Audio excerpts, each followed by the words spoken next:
का काम किया है। जो बचेंगे उनको भी हम अगले 2-3 वर्ष के अंदर मकान दिलाने का काम करेंगे।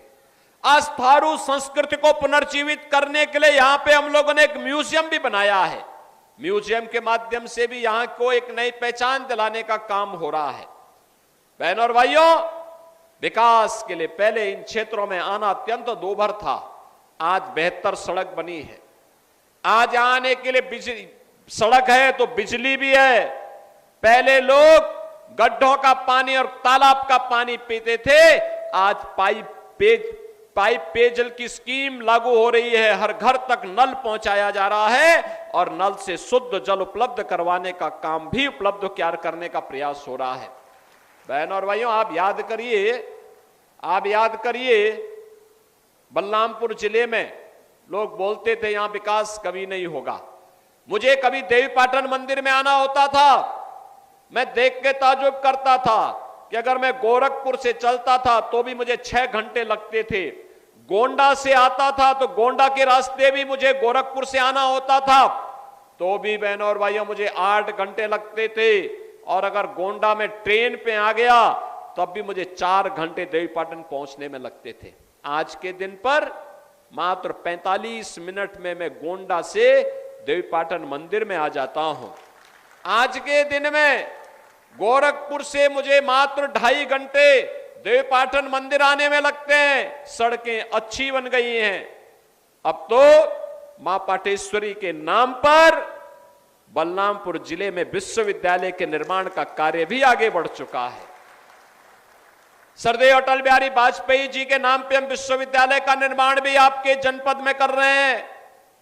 अब मेडिकल कॉलेज के साथ मेडिकल कॉलेज, विश्वविद्यालय, बड़े बड़े संस्थान आज आपके इस जिले में यहां की विकास को आगे बढ़ाने का काम कर रहे हैं। समाजवादी पार्टी की सरकार के समय देश के सबसे पिछड़े जनपदों में बलरामपुर माना जाता था। आज देश के अग्रणी जनपदों में बलरामपुर का नाम भी लिखा जा रहा है। बहनों और भाइयों, ये तो भारतीय जनता पार्टी की विकास की गाथा है, लेकिन साथ साथ ये समाजवादी पार्टी और कांग्रेस का गठबंधन देखो क्या कर रहे हैं। इनके द्वारा क्या क्या गुल खिलाए जा रहे हैं, इनके कारनामों को तो देखो। अभी इन्होंने कहा है, जब इनसे पूछा गया कि क्या आपकी जनता के लिए योजना है, तो इन्होंने कहा कि हम एक झटके में गरीबी हटाएंगे। कहा कैसे हटाएंगे? कहा जनता की संपत्ति का सर्वे कराएंगे और सर्वे करा करके जो बाप दादों की कमाई की संपत्ति होगी उस पर विरासत टैक्स लगाएंगे। विरासत टैक्स का मतलब उसमें से आधी प्रॉपर्टी ये लोग ले लेंगे और लेकर के फिर घुसपैठियों को, बांग्लादेशी घुसपैठी, पाकिस्तानी घुसपैठी होगा और किसी और देश से कोई घुसपैठी मुसलमान आया होगा, उसको ये लोग बांटने का काम करेंगे। लेकिन चिंता की बात नहीं, भारतीय जनता पार्टी इनके मंसूबों को पूरा नहीं होने देगी। बहनों और भाइयों, ये समाजवादी पार्टी के लोगों को पता नहीं क्या हो गया, कांग्रेस के लोगों को पता नहीं क्या हो गया है। इनका ये विरासत टैक्स औरंगजेब का जजिया कर है। औरंगजेब का नाम आपने सुना होगा, मुगल काल का सबसे क्रूर बादशाह माना जाता है। अयोध्या में राम मंदिर इसने तोड़ा, काशी में काशी विश्वनाथ का मंदिर इसने क्षतिग्रस्त किया, मथुरा के मंदिर को क्षतिग्रस्त इसने किया और लगातार देश के अंदर हिंदुओं को अपमानित करने का ये काम करता था। लेकिन इसने हिंदुओं के धर्मांतरण करने के लिए जजिया कर लगाया था, जजिया कर। और कांग्रेस समाजवादी पार्टी का ये विरासत टैक्स औरंगजेब का जजिया कर है, जजिया कर। और इसीलिए औरंगजेब, कोई मुसलमान भी अपने पुत्र का नाम औरंगजेब नहीं रखता, क्योंकि औरंगजेब ने सत्ता के लिए पहले अपने भाई की हत्या की और फिर अपने भाई की हत्या के बाद उसने फिर अपने बाप को जेल में बंद कर दिया। इसलिए कोई मुसलमान भी डर के मारे अपने पुत्र का नाम औरंगजेब नहीं रखता। लेकिन ये समाजवादी पार्टी और कांग्रेस की पार्टी में अब लगता है कि औरंगजेब की आत्मा घुस गई है, जो आप लोगों पर वह विरासत टैक्स लगाने का प्रयास कर रहा है। क्या ये विरासत टैक्स देंगे क्या आप सपा और कांग्रेस को? बहन और भाइयों, ये नहीं देना चाहिए, कतई नहीं, विरोध होना चाहिए, क्योंकि यह देश हमारा है। भारतीय जनता पार्टी मोदी जी के नेतृत्व में जनता जनार्दन की सेवा कर रही है। इसमें भेदभाव नहीं है, सबका साथ और सबके विकास के भाव के साथ कार्य हो रहा है। आपने देखा होगा जितनी योजनाएं मोदी जी के नेतृत्व में भारतीय जनता पार्टी सरकार ने दिया है, इसमें किसी के साथ भेदभाव हुआ है क्या? किसी प्रकार का भेदभाव हुआ है क्या? जब भेदभाव किसी के साथ नहीं है तो बहनों और भाइयों, फिर हमें भी इस बात को ध्यान में रखना होगा कि हम भी किसी के साथ कोई जो भेदभाव करने वाले दल थे, जो चेहरा देख करके करते थे। क्या कहा था डॉक्टर मनमोहन सिंह जी ने जब वो प्रधानमंत्री थे और समाजवादी पार्टी सपोर्ट कर रही थी उस सरकार को? उन्होंने कहा था कि देश के संसाधनों पर पहला अधिकार मुसलमानों का है। अरे हमारा गरीब कहां जाएगा? हमारा दलित कहां जाएगा? हमारा थारू कहां जाएगा? हमारा गौड़ कहां जाएगा? कुर्मी कहां जाएगा? यादव कहां जाएगा? अन्य जाति के लोग कहां जाएंगे? लेकिन इनको मुसलमानों की चिंता थी, इन गरीबों की चिंता नहीं थी। आज जब ये लोग सत्ता से बेदखल कर दिए गए हैं, अब छटपटाहट है इन लोगों में, और इस छटपटाहट का जवाब फिर आपके पास है।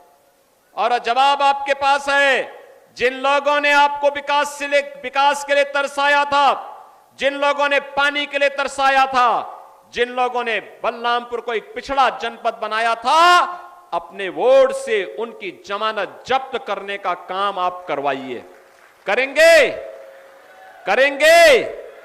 25 मई को चुनाव है और लोकसभा के लिए श्री साकेत मिश्रा भारतीय जनता पार्टी के प्रत्याशी के रूप में आपके बीच में है।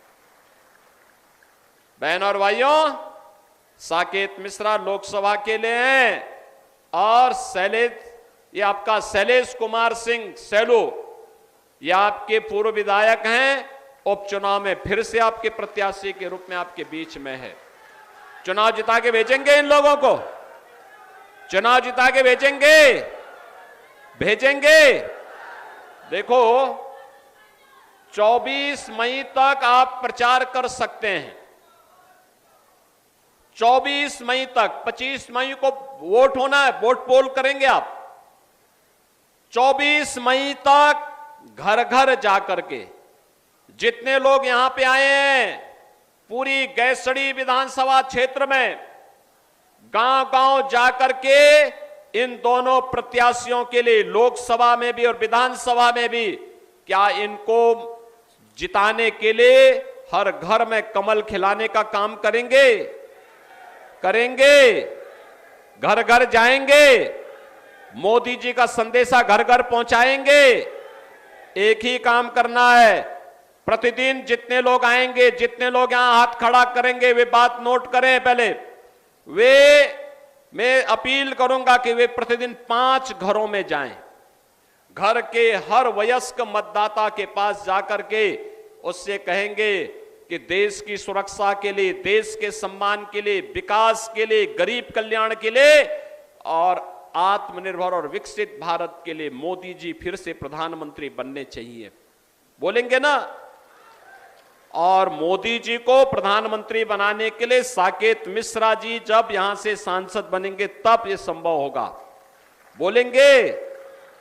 और विधानसभा में उत्तर प्रदेश में विकास योजनाओं को लाने के लिए शैलेश कुमार सिंह सैलू, ये तो आपके चिर परिचित चेहरे हैं, है ना?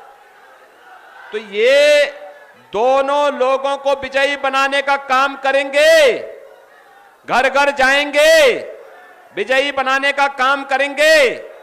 और दूसरा 25 मई को पहले मतदान, फिर और कोई काम।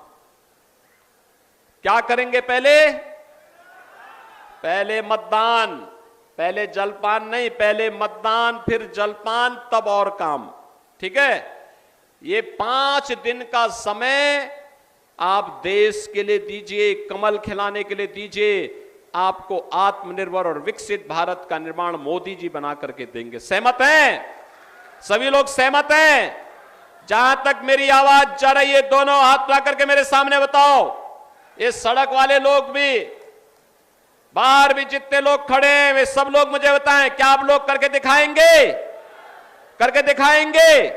तो मेरे साथ बोलेंगे, भारत माता की, भारत माता की, भारत माता की जय श्री राम, जय जय श्री राम, जय जय श्री राम।